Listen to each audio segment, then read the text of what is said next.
আচ্ছা একটা কথা, আপনাদের ম্যাডাম আসেন আমরা একটু চলে যাই। মার দিতে হয় কিন্তু প্রায় না, হঠাৎ একদিন দুই দেখেন ক্লুজ ফ্রেশের আলোচনা। ফ্রেশ কি, আমরা ফ্রেশটাকে আলোচনা করব। আসলে ফ্রেশ কোথায় কোথায় ব্যবহার, তুই আমার এদিকে আসো, খেয়াল করো। জি জি জি লেখা আছে। তাহলে ব্যবহার সিম্পল, কমপ্লেক্স দিয়ে দাও, তুমি আমার কাছে পড়ো। এই এখনো বের করেন নাই, দেখা যাচ্ছে। ব্যবহার সিম্পল, কমপ্লেক্স, কম্পাউন্ড, কানেক্টর। শিলা দেখা যাচ্ছে?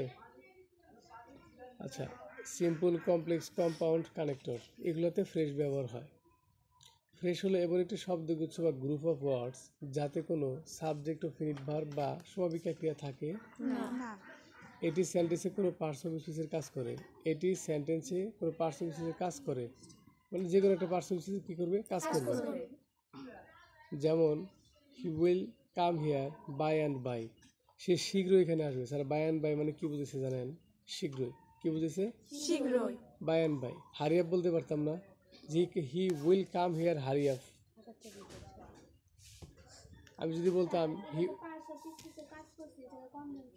জি দেখেন, he will come here hurry up, he will come here hurry up, এর অর্থ কি জানেন? সে দ্রুত এখানে আসবে।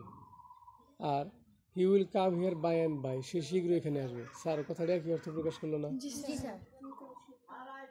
এই জানতো, একটু চাওয়া যান দরজাটা, দরজাটা একটু লাগাই দেন।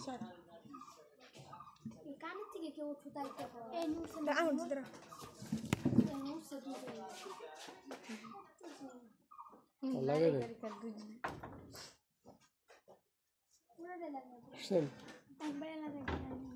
খেয়াল করছেন? তাহলে বাই অ্যান্ড বাই দ্বারা শীঘ্রই বোঝানো হয়েছে। এখানে বাই অ্যান্ড বাই হলো ফ্রেশ। এখানে আচ্ছা থাকে আসেন, এখানে বাই অ্যান্ড বাই হলো কি? ফ্রেশ। এখানে বাই অ্যান্ড বাই হলো ফ্রেশ, যার কোনো সাবজেক্ট এবং ফিনিট ভার্ব বা সমাপিকা ক্রিয়া নেই। এটি একটি ফ্রেশ, এটি একটি পার্টস অফ স্পিচ হিসেবে ব্যবহৃত হয়েছে। এটি কি হয়েছে? শীঘ্রই, হারি আপ, এগুলোতে একটা অ্যাডভার্ব হয়। কি হয়? Very fastly, he will come here fastly, সে দ্রুত এখানে আসবে। জি জি জি, he will come here fastly. আমি কি বলতে পারতাম? এই সবাই কি বুঝতে পারতেছেন? He will come here fastly. By and by এটার জায়গায় ফাস্টলি লিখতে পারতাম, হারি আপ লিখতে পারতাম, বুঝতে পারছেন? কিন্তু একটা ওয়ার্ড হইতো। ফাস্টলি একটা অ্যাডভার্ব, ফাস্টলি একটা কি? অ্যাডভার্ব, সেটা কিন্তু ফ্রেশ হইতো না, কারণ একটা ওয়ার্ড। হারি আপ দ্রুত, হারি আপ দ্রুত, সেটাও কিন্তু অ্যাডভার্ব। কেন? সেখানে কিন্তু ফ্রেশ হবে না। হারি আপে কিন্তু একাধিক ওয়ার্ড নাই, একটা ওয়ার্ড। কি? কিন্তু বাই অ্যান্ড বাই, এখানে কয়টা ওয়ার্ড আছে? বুঝতে পারছেন? বাই অ্যান্ড বাই, তাহলে অর্থ কি বোঝায়? আবার এটা বললেন না স্যার। সে এখানে আগামীকাল আসবে দ্বারা এবং দ্বারা। বাই মানে দ্বারা, অ্যান্ড মানে এবং, বাই মানে দ্বারা। কি এরকম হওয়ার কথা ছিল না? সে আগামীকাল আসবে দ্বারা এবং দ্বারা। জি, কিন্তু আমাদের অর্থ হয়ে গেছে সে শীঘ্রই এখানে আসবে। তাহলে বলেন তো, যদি ওয়ার্ড বাই অ্যান্ড বাই অর্থ শীঘ্রই এটা না জানতেন, আপনি কি বলতে পারতেন? তাহলে আমাদের ফ্রেশ জানতে হবে। হ্যাঁ, ওকে। তাহলে এটা একটা অ্যাডভার্বের কাজ করলো না, এই জন্য বলছি একটি পার্টস অফ স্পিচের কাজ করেছে। কার কাজ করেছে? নোট। একদম খুলে আসবেন কেন? চাপাই দিলাম, কথা আসে বাইরে থেকে, লাগাই দেন, চাপাইতে থাকেন। দেখেন, but not fresh equal not finite ভার্বযুক্ত সেন্টেন্সকে ফ্রেশ বলে। দেখো তাহলে, not fresh equal non finite ভার্বযুক্ত সেন্টেন্সকে ফ্রেশ বলে। শর্টকাট, নন ফিনিট যুক্ত সেন্টেন্সকে ফ্রেশ বলে। ঠিক আছে, নন ফিনিট ভার্ব কি? আসেন এখন দেখি এখানে। এখন আপনি বলবেন স্যার নন ফিনিট ভার্ব কেন হইল? এখানে নন ফিনিট ভার্ব যুক্ত, সবসময় যে নন ফিনিট থাকবে এমন কোনো কথা না কিন্তু। যেমন বাই, এটা নন ফিনিট কিনা বলুন তো? মনে আছে বাই জিরান, বাই উইথ, মনে আছে? টু দ্বারা শুরু হইতে পারে, আবার আইনজি দ্বারা শুরু হইতে পারে। ফ্রেজগুলো এরকম হয়। জি জি, বুঝতে পারছেন? উইদাউট দ্বারা শুরু হইতে পারে। জি জি, ওকে। আচ্ছা, এখন ক্লুজে চলে গেলাম। কোথায়? ক্লুজে চলে আসছি। ক্লুজটা দেখেন, ক্লুজ কি এর আগে দেখি আর ব্যবহারটা জানি। সিম্পল কমপ্লেক্স কম্পাউন্ড কানেক্টরে ক্লুজ ব্যবহৃত হয়। ঠিক আছে না সাদিয়া? কলম লাভ করানকে দেখেন, ক্লুজ হলো একটি সেন্টেন্স বা সেন্টেন্সের অংশ যার নিজস্ব সাবজেক্ট, নাউন, প্রোনাউন এবং ফিনিট ভার্ব বা সমাপিকা ক্রিয়া থাকে। ফিনিট ভার্ব থাকে বা সমাপিকা ক্রিয়া থাকে। তাহলে কি বলছে? সেন্টেন্স বা সেন্টেন্সের অংশ, নিজস্ব সাবজেক্ট থাকে। কি থাকে?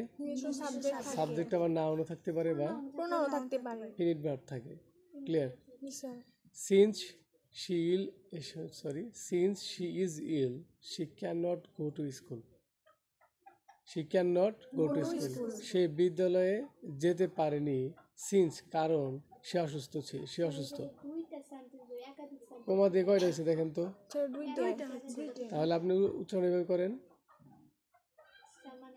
যে কিভাবে আপনি উচ্চারণটা হবে এরকম ভাবে দেখেন। সিন্স, মনোযোগ দিবেন। তোমার কাছে নাই, দেখো, দুজন মিলে দেখো।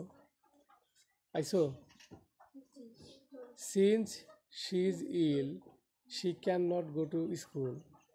তাহলে উচ্চারণ হবে শেষ থেকে, যে she can not go to school, সে বিদ্যালয়ে যেতে পারেনি। সিন্স কারণ, শি ইজ ইল সে অসুস্থ। কথা বুঝছেন? পেছন থেকে আসলো না কিন্তু হ্যাঁ, ইল অর্থ অসুস্থ। তাহলে সিন্স অর্থ কারণ বললাম না। আমি যদি এবার বলি যে না, আমি সেন্টেন্স শুরু থেকে উচ্চারণ করব। সিন্স শি ইজ ইল, যেহেতু সে অসুস্থ, শি ক্যানট গো টু, সে বিদ্যালয়ে যেতে পারেনি। তাহলে আমি যদি পেছন থেকে বলে আসি, তাহলে সিন্সের অর্থ দাঁড়ায় যদি। কেউ বলেন না। সিন্সের অর্থ কি দাঁড়ায়? কেন? কথা বলেন না, বলেন। মস্তি করলে কি আর আপনি মনে রাখতে পারবেন? থাক, হয়েছে, বলতে পারবেন না কারণ আপনি শুনেন নাই। শিলা ঠিক বলছি? শিলা বলেন, সিন্স কারণ কেন হইল? আপনার মনোযোগ নাই। হিমও কিন্তু দেখেন বুঝে ফেলছে। এমন করলে কেমনে বুঝাবো আপনাদের? বোকারম, মনোযোগ দাও। দেখি প্রতিদিনই পড়াবো, একদিনই ক্লাস করবেন ভালোভাবে। আপনাদের এই সমস্যা আমারও ছিল ছোটোবেলায়, বড় হয়েও ছিল। খেলে তালকানা ধরে থাকতাম। সাড়ে বারে তো আমার দিকে ভাবতেছি যে কলেজে যাই, বন্ধুদের ডাক দেবো, গ্যাঞ্জাম লাগাবো, ওর সাথে যে দেখা করবো, একটু ঘুরতে হবে, এইসব ফিল কাজ করতে, বুঝছেন? আর আমার বন্ধু খাপ ভাব পেছন থেকে একটা মার দিত, হ্যাঁ কী ভাবতেছ, ক্লাস কর। তুই একটু বুঝাইস, পরে ভুলে গেছি স্যারে উনি কী বুঝেছে। ভার্সিটির স্যাররা তো আর বারবার বলে না, লেকচার দিয়ে গেছে তো শেষই। ওটাতে কাজ করলি তুই, বন্ধু বুঝাইস, পরে ভুলে গেছি। আবার এই কথা বলার পর আবার হঠাৎ বাবা শুরু করছে, আবার উপর দিকে তাকে কি যে ভাবতেছে নিজেও জানি না। একটাই ভাবি, যেমন বন্ধুদের আড্ডা মারতে হবে, দেখা করুন, বিকেলের সাথে দেখা করতে হবে। এই যে বুঝতে পারছেন, ওই রোগটা আমার ভিতরেও ছিল। এগুলো লাগেন না, এগুলো ভালো রোগ না। দেখেন, সিন্স শি ইজ ইল, আপনি যদি শুরু থেকে অর্থ বলে যান, সিন্স শি ইজ ইল, তাহলে সিন্স অর্থ হবে যেহেতু সে অসুস্থ, she can not go to school, সে বিদ্যালয়ে যেতে পারেনি। যেহেতু সে অসুস্থ, আর তুমি যদি পেছন থেকে বলে আসো যে সে বিদ্যালয়ে যেতে পারেনি, তাহলে সিন্সের অর্থ হবে কারণ সে অসুস্থ। এটা কিন্তু শুদ্ধ হয়। বুঝতে পারছেন? বুঝছেন? তাহলে যদি পেছন থেকে আসেন বলে, তাহলে সিন্স হবে কারণ, আর শুরু থেকে গেলে তাহলে হবে কি? ক্লিয়ার? জি। আরে খেয়াল করো, এখানে কয়টা সেন্টেন্স হয়েছে স্যার? দুইটা আলাদা আলাদা ভার্ব আছে না? একটা মূল ভার্ব, একটা অক্সিলারি ভার্ব, তাই কিনা? অক্সিলারি ভার্বটা কিন্তু লিঙ্কিং ভার্ব হয়েছে। কি ভার্ব হয়েছে? শিলা, অক্সিলারি ভার্বটা কি ভার্ব হয়েছে?